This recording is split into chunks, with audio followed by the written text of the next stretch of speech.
সংখ্যায় খুবই কম প্রসেনের ভাই বোন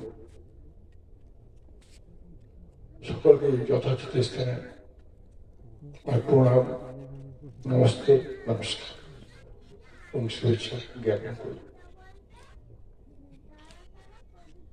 আজ আমার তকিপুর মা সারদা পাঠচক্রের একাদশ বার্ষিক উৎসবের ধর্মসভায় উপস্থিত হয়েছি।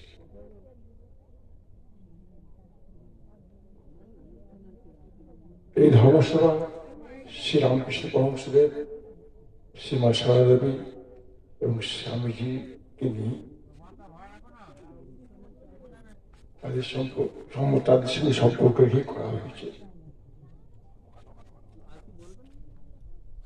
এখানে এসে শুরুতেই দু একজন মায়ের সঙ্গে কিছু কথা বললাম, শুনলাম তাদের স্ট্রাগল, তাদের কঠিনতা, কিভাবে তারা আশ্রমটাকে গঠন করছে এবং আরো ভালো করতে চাইছে। গ্রামের এই পরিবেশে রেল লাইনের পাশে আশ্রমটা খুবই মনোরম। শুরুতে আমাদেরও এই মঠ মিশন এইভাবে গঠন হয়েছিল, খুবই মনোরম।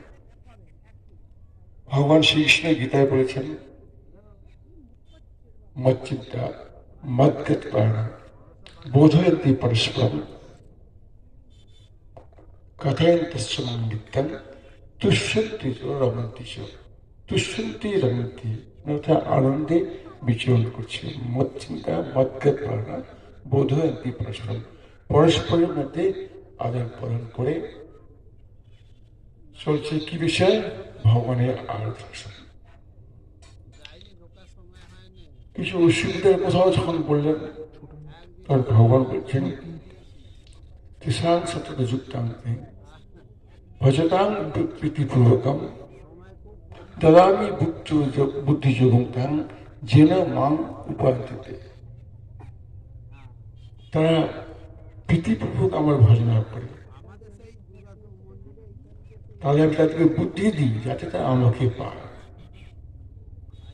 ভগবান শ্রীকৃষ্ণ প্রতিজ্ঞা গীতাতে করেছেন, অনেকগুলি পত্রিকা করেছেন।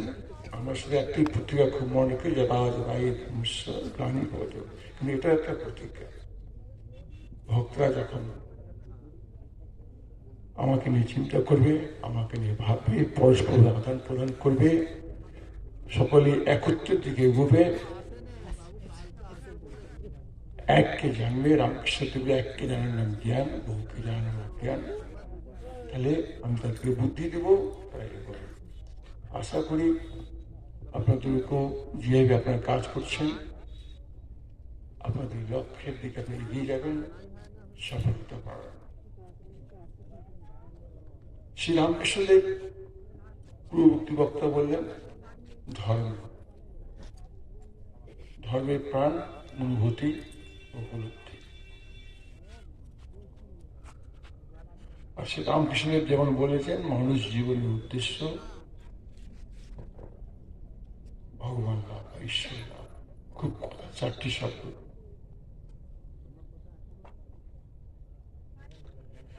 আবার এটাও জেনে রাখবেন, বেদে একটা শব্দ আছে, ন মেধয়া ন বহুনা শ্রুতে যদি বৈষ্ণব বিনুতে। মেধাবীর দ্বারাও ভগবানকে পাওয়া যাবে না, খুব সুন্দর পাওয়া যাবে না। যাকে তিনি বরণ করবেন সেই লাভ করবেন। এখন উনি বরণ করবেন, উনি কৃপা করবেন, তাহলে কি আমরা কিছুই করবো না? আমাকে করতে, আমাদের যতটুকু শক্তি আছে সেটা করতে হবে। আত্মবিশ্বাস রাখতে হবে, আমি ভগবানকে পাওয়া যাবে। আত্মবিশ্বাস আত্মশক্তির মাধ্যমে আসে। আমার কাছে যেটুকু শক্তি আছে ঠিক ঠিক শর্ত বুঝো, সেটাকে আলস্য করে বসে রাখতে হবে, ঠিক ইউটিলাইজ করতে হবে। প্রতিমূর্তি। এখন ইউটিলাইজ সেটা যে ব্যবহার করবো শক্তিটাকে, সামর্থ্যটাকে কিভাবে করবো, সেটার শক্তি কোথা থেকে পাবো, বুঝবো কিভাবে? সেই জন্য গুরুবাক্যে বিশ্বাস, শাস্ত্র এবং পরিবেশ, এগুলো মহাপুরুষরা বলে গেছেন, গুরুদেব বলেছেন। এখন আমাদের বিশ্বাসের আধার অবলম্বন কি? শ্রীরামকৃষ্ণদেবের জীবন, শ্রী মায়ের জীবন এবং স্বামীজির জীবন ও বাণী। শ্রীরামকৃষ্ণ নিজের সম্বন্ধে কি বলেছেন? বলেছেন যে রাম, যে কৃষ্ণ, সেই রানী।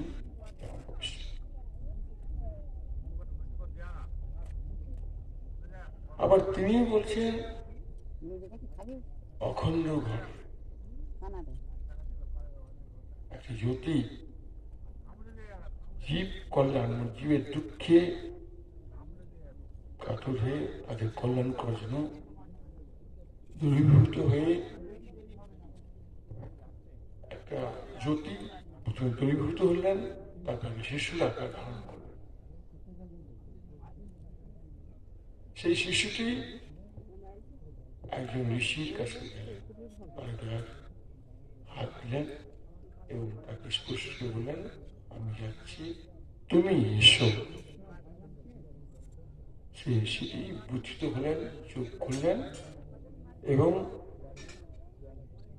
বুঝালেন ঠিক আছে।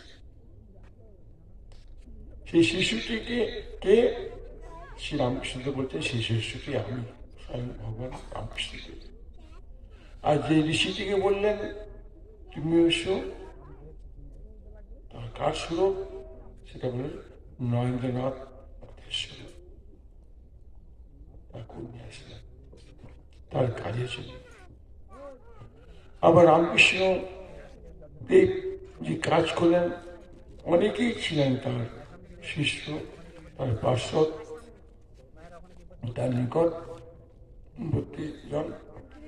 কেউ তার মধ্যে বিশেষভাবে শ্রেষ্ঠ সহায়ক ছিলেন শ্রীমা সারদাদেবী এবং স্বামী বিবেকানন্দ।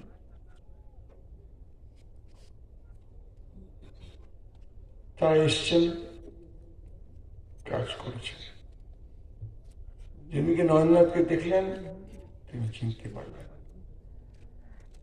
নরেন্দ্রনাথের স্তুতি করছেন, আমরা একটি শব্দ বললেন নবরূপী নারায়ণ। কিন্তু শেষ সময় নরেন্দ্রনাথের কি হলো?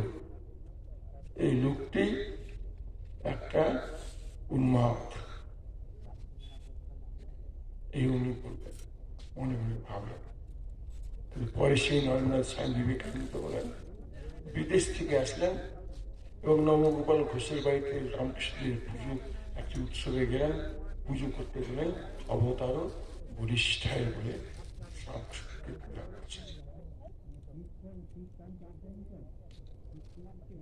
শিশু নরেন্দ্রনাথকে, শিশু মানে কম বয়সের নরেন্দ্রনাথকে খুব যত্ন, খুব প্রেমের সহিত, অপরিসীম প্রেম দিয়ে তাকে বোঝালেন।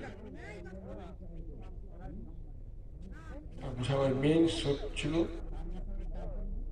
কি শিখেন নরেন্দ্রনাথ? অনেক কিছু ছিল। তার প্রথম ছিল একটা বিভিন্নতার মধ্যে একতা, আর সেটা স্বামীজি বিদেশেও বললেন, unity in VAT is the plan of nature.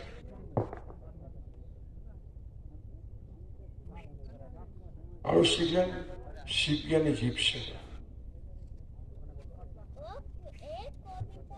আরো বললেন সত্য কথাই কলির তপস্যা। একটা অনেক উপদেশ আপনারা পাবেন। নরেন্দ্রনাথকে আবার নিজের দেহটাকে ছাড়ার আগে অখণ্ড সমাধির আস্বাদনও করিয়ে দিলেন,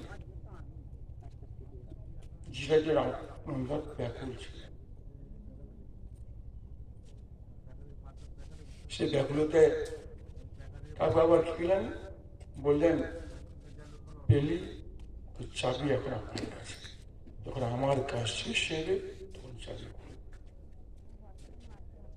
এটা কি করল রামকৃষ্ণের পরমহংসদেব বললেন জগতের।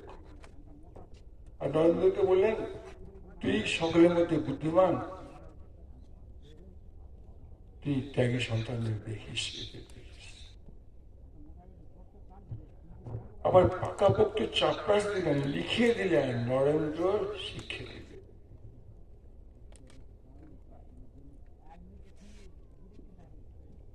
লিখেও দিলেন। সেই নরেন্দ্রনাথ পরে বললেন, উনি রামকৃষ্ণদেবের কাজ করলেন আর বললেন যে এই মূর্খ বাবু দেহ দেই তুলছি তেল দেহ, সেই মূর্খ বাবু এই জন্ম আমি সেই মূর্খ বাবুর কাছে বিক্রি করলাম, সে কিনে নিয়েছে আমার। কি দরকার? শ্রী রামকৃষ্ণদেবের মধ্যে আমি আমার কোন অহমিকা ভাব ছিল না। পরিষ্কার বলতেন আমি আমার আমাকে, এগুলো অজ্ঞান। নিজে বলতেন আমি যন্ত্র তুমি যন্ত্র। মায়ের গান করতেন, তাহলে তার আবার কাজ কি, তার ব্রত কি, সে কিছু নন্দনাথকে আটকে রাখলো কেন? যখন তার পরিবার বহু কষ্টের মধ্যে ছিলেন, বাবা নেই, শিক্ষিত, মা একবেলা খাচ্ছে একবেলা খাচ্ছে না, ভাই বোন ক্ষুধার তুলেছেন, তারপর গুরু সেবা না করে সন্ন্যাস হয়ে গেলেন। এই দিক থেকে দেখতে গেলে তো ঠাকুর ওনার কাজে নিযুক্ত করলেন, তো অন্যায় ভাবতে গেলে এরকম না, তার কিছু বিরাট কাজ। রামকৃষ্ণদেব বুঝেছিলেন ঈশ্বরের আদেশ হয়েছে আমাকে একটা বিরাট কাজ করা হবে এই জগতের জন্য, আর সেই কাজটা আমাকে সম্পাদন করতে হবে। এই জন্য আমার আশা এলেন, করলেন। আর উপদেশগুলো আমি আগের দিন বলে দিয়েছি, শিব জ্ঞানের জীব সেবা, এটা হচ্ছে ইম্পর্টেন্ট। একবার শ্রীমা গয়াতে গিয়েছিলেন, তখন রামকৃষ্ণদেব সশরীরে ছিলেন না। গয়াতে অন্যান্য মঠ সব দেখে মা কাঁদতে লাগলেন। শ্রী রামকৃষ্ণের কাছে প্রার্থনা করলেন, আমার ছেলেরা তোমার সন্তানরা ঘুরে ঘুরে বেড়াচ্ছে, আশ্রয় নেই, গাছতলায় থাকছে, তুমি এলে আর গেলে, তোমার চোখ থেকে জল পড়ছে। রামকৃষ্ণদেব ওনার হাত ধরে বললেন, তুমি কি তোমার চোখে জল যদি মাটিতে পড়ে আমার ক্ষতি হবে, তুমি বলো তাদের ব্যবস্থা করবে। আশ্বাস করবে। এখন এই মাস সারলা আমার জয়ের বাড়ি থেকে এসছি, অনেক কিছু তার পেশাটা জানেন, তার জন্ম বৃত্তান্ত বইতে পেয়ে গেছেন।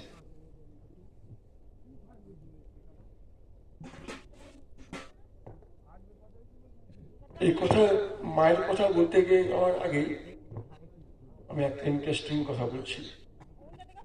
নেমুট বলে একজন বিজ্ঞানী, স্টিল ইঞ্জিনিয়ার, জার্মান নিবাসী, উনি 1990 সালে 19 বছরের পর একবার এসছেন গোল পার্কের কালচারে। বিদেশ থেকে যারা যারা আসেন গণ্যমান্য ব্যক্তিরা রামকৃষ্ণ ইনস্টিটিউট অফ কালচার গোল পার্কে অবস্থান করেন, আগে থেকে খবর দিয়ে বুকিং করে রাখেন। তিনি লোকেশ্বরানন্দ মহারাজের সঙ্গে সাক্ষাৎ করলেন, পরিচয় হল, জিজ্ঞেস করলেন, স্বামী লোকেশনে জিজ্ঞেস করলেন যে আপনি স্টিল ইঞ্জিনিয়ার, ভারতবর্ষে অনেকগুলি স্টিল প্ল্যান্ট আছে, দুর্গাপুর, ভিলাই, বোকারো, আপনি কোথায় কোথায় যাবেন? নিমুট বৈজ্ঞানিক বলছেন, সায়েন্টিস্ট মানে স্টিল ইঞ্জিনিয়ারিং বলছেন, দেখো আমি জয়রামবাটি আর কামারপুকুর যাব। কেন? আমি এই জন্য জয়রামবাটির কামারপুকুরের শ্রী রামকৃষ্ণদেব, যাকে ছোটবেলায় গর্ধব দেখাত, এবং জয়রামবাটির মা সারদা একটি স্টিল তৈরি করেছেন যেটা জগতের খুবই উপকারে লাগছে, আর তার নাম স্বামী বিবেকানন্দ। সেই গ্রামে যেতে চাই, তাদের বৈশিষ্ট্য বুঝার তারা নিমুখ সায়েন্টিস্ট। উনি এসেছেন, স্বামী লোকেশানন্দ মহারাজ ব্যবস্থা করলেন। বিবেকানন্দ স্টিল তিনি বলেছেন, কি বললেন? Muscle of iron, nerves of steel, and there will be mind of thunder. বুর্জির উৎপাদনে গঠিত একটি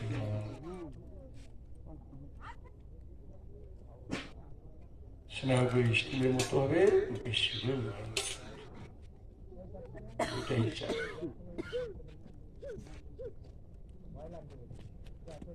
তিনি বলছেন, mind making is my mission.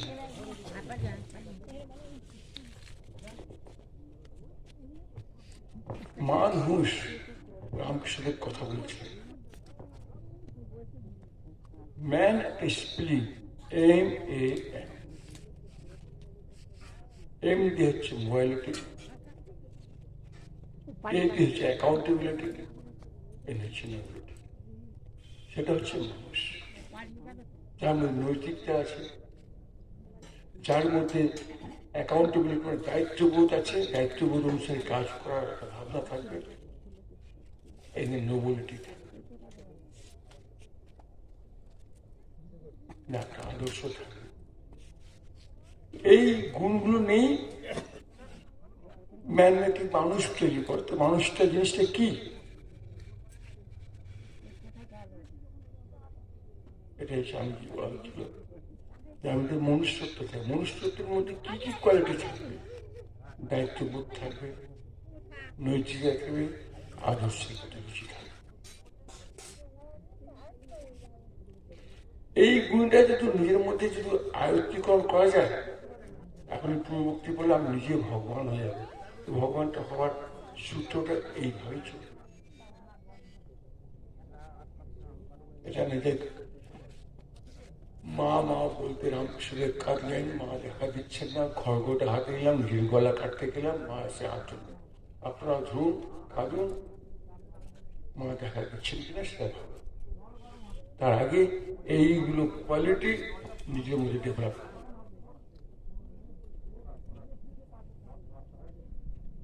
আমার স্বামীজির ফটো দেখি,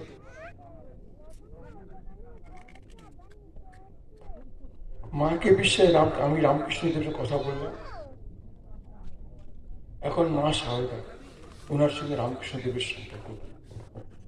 স্বামী অদ্ভুতানন্দ মহারাজ বলেছিলেন, মাকে কম জিনিস যাকে স্বয়ং ভগবান রামকৃষ্ণদেব পুজো করেছেন।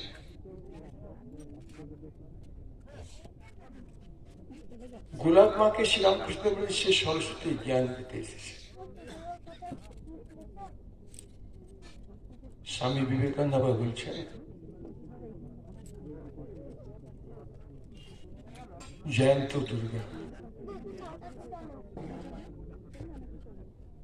মাকে তুমি কেউ এখন চিনতে পারো, স্বর্ণভদ্র চিঠি লিখছে, আর মায়ের জন্য চিন্তা, সবসময় চিন্তায় থাকে। স্বামী বিবেকানন্দ যখন আসলেন, তখন রামায়ণের সীতা খুবই ভালোবাসতেন। উনি সীতার সহিষ্ণুতাকে এবং পবিত্রতাকে সর্বোচ্চ সম্মান দিতেন। আর শ্রী রামকৃষ্ণদেব রাম মন্ত্রী স্বামীজিকে দীক্ষিত করেন।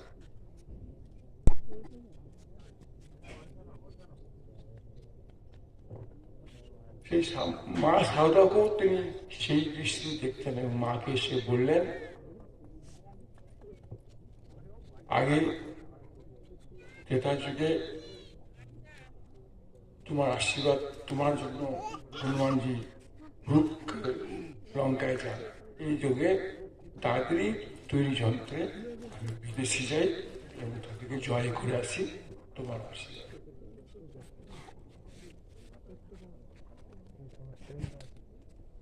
রামকৃষ্ণদেব, স্বামী বিবেকানন্দ রামকৃষ্ণদেব যে বলছে আমি যে রাম কৃষ্ণ সেই ইদানিং রামকৃষ্ণ, এবং একটি স্তোত্রে উনি রামকে ঢোকালেন, কৃষ্ণের কোথা আজ চিন্তলা পুত্র যশ নৌকা দ্বিতীয় কোনো রাম, এই যে কবিতার মধ্যে রামকে উনি ঢুকিয়েছেন। রামায়ণ এবং রামের কবিতা এতটা ভালোবাসা। আজ অযোধ্যায় রাম মন্দির হচ্ছে। স্বামীজি নিজের জীবদ্দশায় অযোধ্যায় গিয়েছিলেন, দেখে এসছেন, কিন্তু ওখানে কি অনুভূতি হচ্ছেন সেটা উনি ব্যক্ত করেননি। যেমন ক্ষীর ভবানীতে গিয়েছিলেন, উনি ভেবেছিলেন আমি থাকলে এই মন্দির ভাঙতে, তো মা বললেন তুই কে রক্ষা করার, আমি তোমাকে রক্ষা করছি। আবার সেখানকার ঘটনা এসে আমাদের সারদামণি মাকে স্বামীজি বললে, মা বললেন শক্তিকে মানতে হয়। যাই হোক, আর অত বেশি যাব না, অনেক সময় লেগেছে। লাবণ্য কুমার চক্রবর্তী মায়ের মন্ত্র শিষ্য। একবার তুমি দেখলেন স্বামী অভয়চন্দ্র মহারাজ মাকে বললেন যে আমি তোমার একটা স্তোত্র পাঠ করছি। মা বলছে আমার স্তোত্র, না একটু শুনুন না। শোনা। যখন রামকৃষ্ণ গত প্রাণ একটা শব্দ আসছে সেই স্তোত্রের মধ্যে, প্রকৃতি পরমা এরকম গাওয়া হয় না, অনেক আশ্রমে নৃত্য গাওয়া হয় জয়রামবাটিতে। তখন মা স্পন্দন চুপচাপ হয়ে গেল। তদ্ভাব রঞ্জিত কারণ যখন হলো, তখন মায়ের চোখ থেকে জল পড়ছে।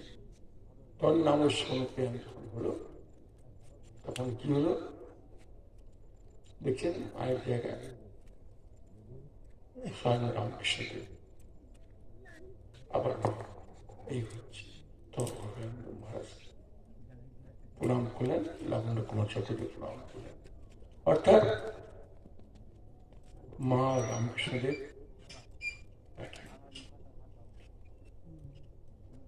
এবং একদিন সীমা নিজেই নিজের ফটোকে প্রণাম করছেন। কি বললেন? এর মধ্যে রামকৃষ্ণদেব রয়েছে।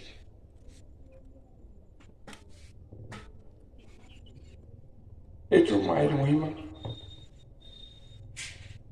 মায়ের কাছে, সেই মায়ের কাছে একবার প্রশ্ন আসলে কিছু ভক্ত নেই। স্বামী বিবেকানন্দ জন্ম থেকে ব্রাহ্মণ ছিলেন না, রামকৃষ্ণদেব গুরু, মা সহধর্মী। রামকৃষ্ণদেব এবং মা দুজনেই পাশাপাশি থাকতে হবে। কিন্তু কিছু কিছু ভক্ত রামকৃষ্ণদেব মাকে বাঁ দিকে রামকৃষ্ণদেব রয়েছেন, তার ডান দিকে স্বামী বিবেকানন্দের ছবিকে রেখে পুজো করছে। এটা কি ঠিক? ভক্তদের মধ্যে দ্বন্দ্ব হলো। মায়ের কাছে আসেন জয়রামবাটিদেব, মা শুনলেন, কিছুক্ষণ চুপ থেকে বললেন, যদি আজ রামকৃষ্ণদেব থাকতেন তাহলে বিবেকানন্দের ফটোটিকে তার কোলে নিয়ে বসতেন। মা এতটাই সমর্থন করেছেন স্বামী বিবেকানন্দ। স্বামী বিবেকানন্দ অদ্বৈত আশ্রমে বলেছিলেন কোনো ফটো থাকবে না, অদ্বৈত জ্ঞানে হবে। এটাও ভক্তদের আপত্তি কেন? তখন মা উত্তর দিচ্ছেন, ঠাকুরকে অদ্বৈত নন।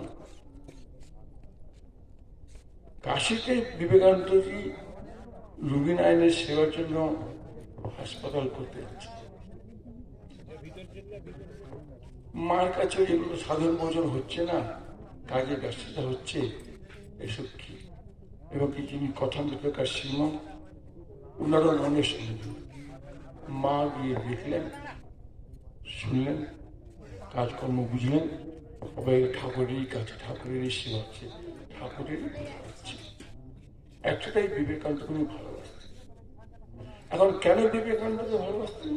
আপনার বিবেকানন্দের ছবি দেখুন, যেখানে ছবি দেখুন, তিনটি জিনিস আপনার মনের মধ্যে ছাপ আছে, আপনার একটা আকর্ষণ আছে। কি? স্ট্রেংথ, শক্তি। ওই ছবি দেখলে আপনার স্টান হয়ে যাবে, মানে জোর আছে, শক্তি আছে। সেকেন্ড, ফেয়ারলেস, অভি। আমি বিবেকানন্দ না আপনার বলবেন কথাটা বলেছেন তো, বেদান্তের কথা, ওই ছবিতেই পাবেন। তৃতীয়, পিউরিটি, সীমা, পবিত্রতা, পবিত্র স্বরূপিণী, সীতা পবিত্রতা স্বরূপিণী এবং সহিষ্ণুতা, তার মধ্যে স্বামীজির মধ্যে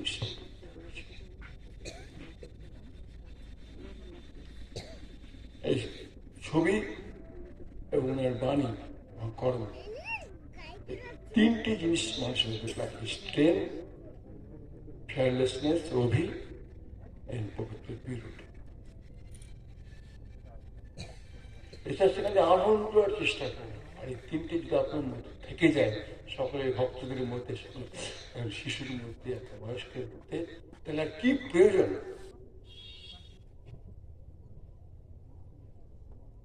তখন তো কোনো অভাবই যখন থাকবে না, তখন ভয়। এখন স্ট্রেংথ মানে কি? স্ট্রেংথ মানে কখনই ভাববেন না যে strength does not come winning. আমি সবসময় জয়লাভ করবো বলি যে আমার স্ট্রেংথ, তা না। Strength develop from struggle. যখন আপনি সংঘর্ষ করবেন, তখনই আসবে। You are in adverse condition, but not surrender. That develops, that is true strength. অর্থাৎ স্ট্রেংথ সবসময় যে আপনার জয় এনে দিবে তা না। স্ট্রেংথ কি হচ্ছে? সংঘর্ষের সম্মুখীন হওয়া যায়, স্ট্রেংথ আসবে তখন যাবে। আর স্ট্রেংথ শক্তিটা কি হচ্ছে? যখন তোমার পজিশন খুব বিপরীত, স্যান্ডার করে ফাইট দেওয়া যায়, তৈরি থাকে, তখনই তোমার স্ট্রেংথ। যেটা ভিয়েতনাম করেছিল আমেরিকার সঙ্গে। একবার ভিয়েতনামের পররাষ্ট্রমন্ত্রী ভারতে এসেছিলেন। ভারতীয় যা তখন কর্ণধার নেতারা রাজঘাট নিয়ে গেলেন মহাত্মা গান্ধীর সমাধিস্থলে। উনি বললেন, আমি এসছি, কিন্তু আপনাদের কথা শুনলাম, কিন্তু আমারও একটা কথা শুনে আমাকে রাজস্থানে নিয়ে যান। সে মহারানা প্রতাপ সিং এর সমাধির কাছে গেলেন, ওখান থেকে মাটি নিলেন, যিনি সবসময় যুদ্ধ করেছেন, পরাজয় কখনো সারেন্ডার করেন। এটাই আমাদের স্ট্রেংথ। আমরা কি নয়, ভারতবর্ষের কোনো বীর পুরুষকে সম্মান করি।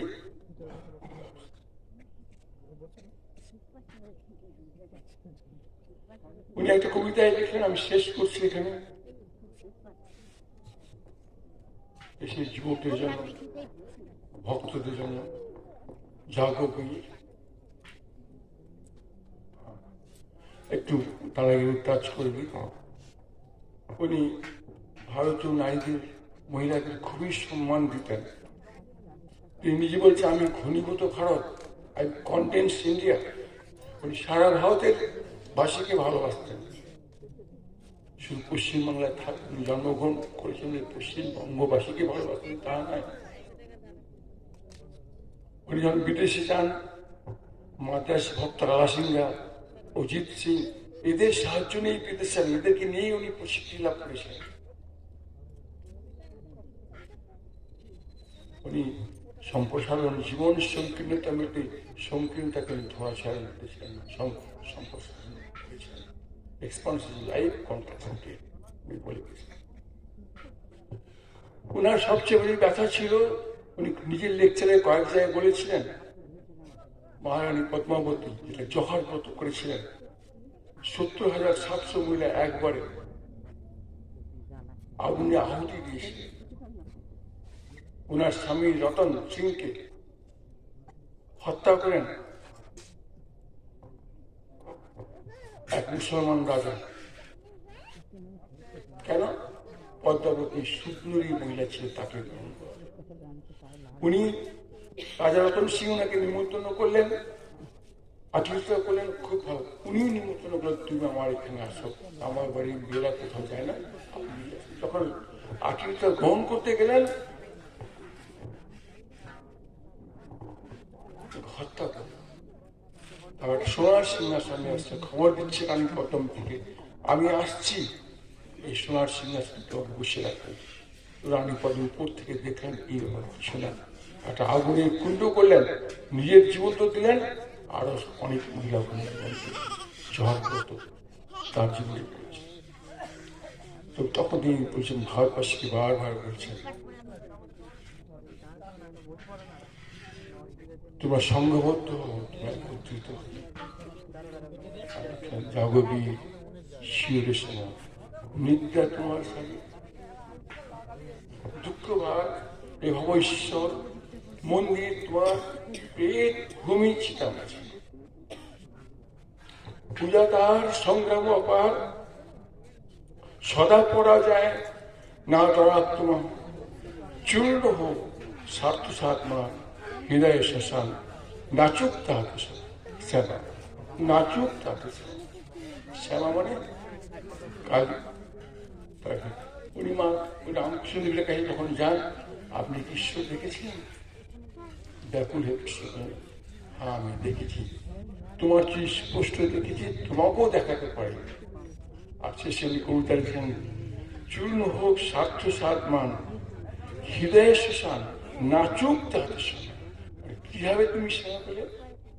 স্বার্থ সাত মান থাকবে।